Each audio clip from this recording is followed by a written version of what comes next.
Livre de la Genèse, chapitre 29. Jacob se mit en marche et s'en alla au pays des fils de l'Orient. Il regarda, et voici, il y avait un puits dans les champs, et voici, il y avait à côté 3 troupeaux de brebis qui se reposaient, car c'était à ce puits qu'on abreuvait les troupeaux. Et la pierre sur l'ouverture du puits était grande. Tous les troupeaux se rassemblaient là. On roulait la pierre de dessus l'ouverture du puits, on abreuvait les troupeaux, et l'on remettait la pierre à sa place sur l'ouverture du puits. Jacob dit aux bergers, « Mes frères, d'où êtes-vous » Ils répondirent, « Nous sommes de Charan. » Il leur dit, « Connaissez-vous Laban, fils de Nachor » Ils répondirent, « Nous le connaissons. » Il leur dit, « Est-il en bonne santé » Ils répondirent, « Il est en bonne santé, et voici Rachel, sa fille, qui vient avec le troupeau. » Il dit, « Voici, il est encore grand jour, et il n'est pas temps de rassembler les troupeaux. Abreuvez les brebis, puis allez et faites-les paître. » Ils répondirent, « Nous ne le pouvons pas, jusqu'à ce que tous les troupeaux soient rassemblés. C'est alors qu'on roule la pierre de dessus l'ouverture du puits et qu'on abreuve les brebis. » Comme il leur parlait encore, survint Rachel avec le troupeau de son père, car elle était bergère. Lorsque Jacob vit Rachel, fille de Laban, frère de sa mère, et le troupeau de Laban, frère de sa mère, il s'approcha, roula la pierre de dessus l'ouverture du puits et abreuva le troupeau de Laban, frère de sa mère. Et Jacob baisa Rachel, il éleva la voix et pleura. Jacob apprit à Rachel qu'il était parent de son père, qu'il était fils de Rebecca, et elle courut l'annoncer à son père. Dès que Laban eut entendu parler de Jacob, fils de sa sœur, il courut au-devant de lui, il l'embrassa et le baisa, et il le fit venir dans sa maison. Jacob raconta à Laban toutes ces choses, et Laban lui dit, « Certainement tu es mon os et ma chair. » Jacob demeura 1 mois chez Laban.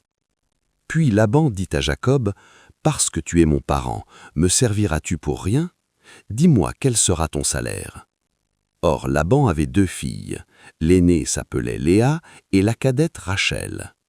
Léa avait les yeux délicats, mais Rachel était belle de taille et belle de figure. Jacob aimait Rachel, et il dit, « Je te servirai 7 ans pour Rachel, ta fille cadette. » Et Laban dit, « J'aime mieux te la donner que de la donner à un autre homme. Reste chez moi. » Ainsi, Jacob servit 7 années pour Rachel, et elles furent à ses yeux comme quelques jours, parce qu'il l'aimait. Ensuite, Jacob dit à Laban, « Donne-moi ma femme, car mon temps est accompli, et j'irai vers elle. » Laban réunit tous les gens du lieu et fit un festin. Le soir, il prit Léa, sa fille, et l'amena vers Jacob, qui s'approcha d'elle. Et Laban donna pour servante à Léa, sa fille, Zilpa, sa servante. Le lendemain matin, voilà que c'était Léa. Alors Jacob dit à Laban, « Qu'est-ce que tu m'as fait? N'est-ce pas pour Rachel que j'ai servi chez toi? Pourquoi m'as-tu trompé ?» Laban dit, « Ce n'est point la coutume dans ce lieu de donner la cadette avant l'aînée. Achève la semaine avec celle-ci, et nous te donnerons aussi l'autre pour le service que tu feras encore chez moi pendant 7 nouvelles années. » Jacob fit ainsi, et il acheva la semaine avec Léa. Puis Laban lui donna pour femme Rachel, sa fille. Et Laban donna pour servante à Rachel, sa fille, Bia, sa servante. Jacob alla aussi vers Rachel, qu'il aimait plus que Léa, et il servit encore chez Laban pendant 7 nouvelles années. L'Éternel vit que Léa n'était pas aimée, et il la rendit féconde, tandis que Rachel était stérile.